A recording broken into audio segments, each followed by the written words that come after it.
فاتنا بأخوة أعزاء لنا من جمعية الرفاع، ونحييهم في مجلسهم مجلس الشعب ونقول حياكم الله. شكرا مع الرئيس. الحقيقة تناول أخواني أولا بداية بودي أن أعزي أهالي الضحايا الذين سقطوا يوم أمس، هذه النفس البشرية البريئة التي سقطت يوم أمس وهي تجني أو تكافح من أجل لقمة العيش. هؤلاء الآسيويين الذين عبروا المحيطات من أجل لقمة العيش يوم أمس زهقت أرواح بريئة. نعم. فمرة أخرى نكرر بتعازينا الحارة إلى أهاليهم وذويهم ومحبيهم، ويجب أن نقول لحكومة مملكة البحرين بأن هؤلاء الأبرياء هم أمانة في رقابنا جميعا. فبداية يعني أحب أن أقول لوزارة الداخلية بأن تطبيق القانون أصبح ضرورة ملحة. اليوم هناك تصاعد كبير في العنف، لا يعلم الله سبحانه وتعالى ما مدى وما هو المسار الذي سوف نسير به وإلى أين ننتهي. بدأ هناك تصاعد وتسلسل من مظاهرات ادعي بأنها سلمية، ثم تم اعتداء على رجال أمن في أكثر من موقع وفي كل مكان. يوم أمس تم استخدام أو قنابل 6 قنابل أو 5 قنابل في مناطق متفرقة من البحرين. أنا أعتقد بأن ما لم تكن هناك وقفة حازمة وحازمة تجاه هؤلاء المخربين المعتدين على النفس البشرية والمعتدين على أعراض وحرمة أرواح بريئة، فأعتقد بأننا سوف نكون في مهب الريح. فلذلك أنا أطالب وزارة الداخلية ووزارة العدل تطبيق أقصى العقوبات وأشدها على كل من تسوي لنفسه العبث بأمن البلاد والعبث بأرواح الناس. وشكرا سعادة الرئيس. شكرا. الأخ حسن سالم الدوسري. نرحب بالسادة والسيدات الحضور. يعني أنا حقيقة لا أوافق وضد إصدار بيانات استنكار وكلام فاضي حقيقة، وعلى المجلس الموقر أن يأخذ دوره بشكل صحيح، وأن لا يعقد أي جلسة إلا بعد تعهد الحكومة ممثلة في الوزراء المعنيين بتطبيق القانون، وأن يحدد مجلسكم الموقر جلسات تناقش موضوع الأمن في البحرين، ولا يناقش أي موضوع على جدول الأعمال إلا بعد استتباب الأمن. نحن نمثل الشعب في هذا المجلس. اليوم الإنسان ما يقدر يطلع من بيته. كلكم الآن أتحدى واحد ما قاعد يفكر في عياله في المدرسة، هل وصل بأمان؟ هل بيرجع البيت بأمان وإلا لا؟ يعني إذا احنا عاجزين وعندنا دولة داخل دولة نصارح بعض، ولكن أمس مولوتوف وأصياخ واليوم قنابل وباجر صواريخ، ولا ببعيد انه موجوده في البحرين بالفعل. وهذه القنابل لا احد يقول لي صناعه محليه، هذا كلام فاضي ولا عقل يصادقه. هناك من يدرب داخل البحرين ومن دول عظمى. نعم، هؤلاء الاطفال يستطيعون صناعه كبريت مو بقنبله ذبح اوادم. لذلك معالي الرئيس انا اطالب مجلسكم ان يتخذ قرار ان يكون منعقدا على طول، وعلى الاقل لو في اليوم نص ساعه نناقش الامن في البحرين، والا نكون مقصرين في حق المواطنين وفي حق من ماتوا وراحوا فداء لهذا الوطن لا يمكن السكوت على هذا الموضوع. نسكت يا اخي، وكل يوم تطور، كل يوم تطور. انت ما تقول والله الامر واقف عند حد. قوانين، دوله قانون، دوله مؤسسات، وين القانون؟ اذا كانت سجون 5 ستار زين، فشلون انت تبي واحد ترجعه؟ يا اخي انا في بيت الفضائيات اللي عند المساجين ال5 ستار ما عندي. صحف يا اخي مجانا، تلفزيون 40 بوصه مجانا، حجرتين يا اخي سويت ولا في الريدز. شلون تبون يرتدع هذه يا جماعه؟ صراحه شر البريه ما يضحك. لازم يكون موقف حازم، لابد مصارحه اليوم، والا ترى البلد تضيع والكراسي تهتز الكراسي اذا ما يتخذ الامر بحزم.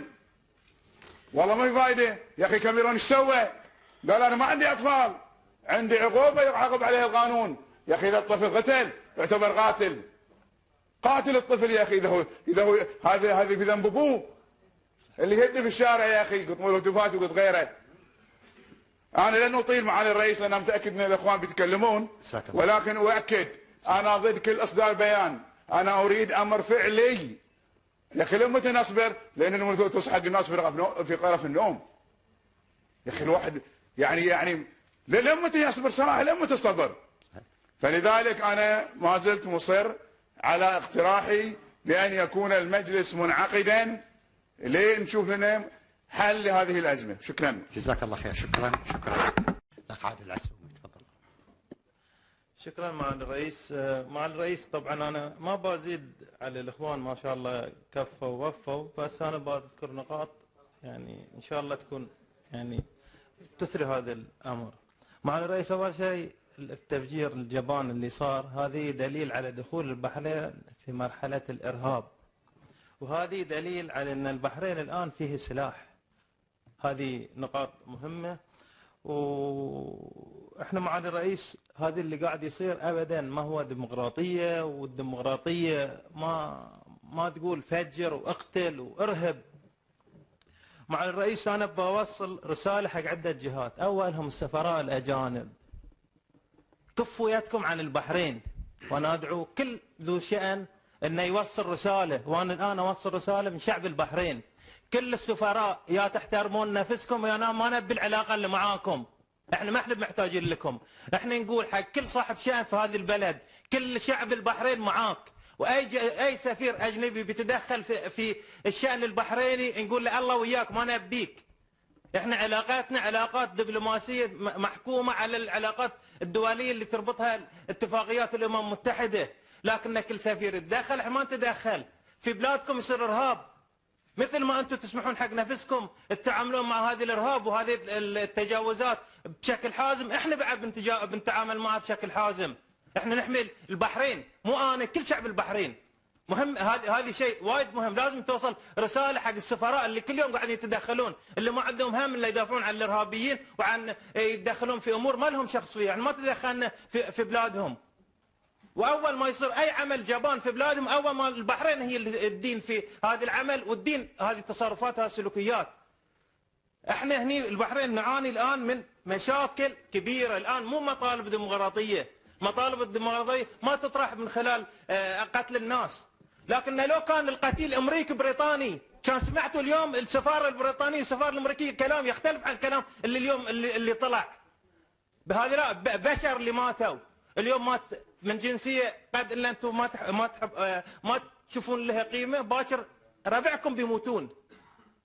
فاللي قاعد يصير الارهاب ما له صديق ترى. لا تعتقدون ان انتم هذا الشيء بيحميكم. عندكم تجارب في دول صارت وشفتوا، اول ما ردوا عليكم، والرساله واضحه. رساله حق معالي وزير الداخليه، كلنا ثقه فيك في رجالك. انا اول واحد اعرف انك انتم بتجيبون هذه الناس وتعرضونهم في تلفزيون البحرين في يوم من الايام.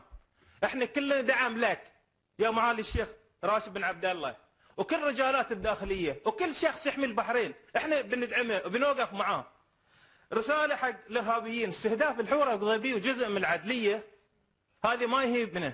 اذا انتم رجال لا تجون بنصايف الليل، اكو رجال موجوده الحين خلت تصيدقوا شو بيسوون فيكم.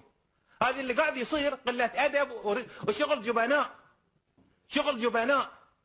استهداف الحوره القضيبيه انا عارف ايش وراه، والكثير يعرفون ايش وراه. احنا بنظل ومنطقته بندافع عنها، واحنا كلنا ثقه في وزاره الداخليه في الاجهزه الامنيه الموجوده في البحرين. معالي الرئيس، احنا لازم نوصل رساله ان البحرين الان تعاني معاناه كبيره.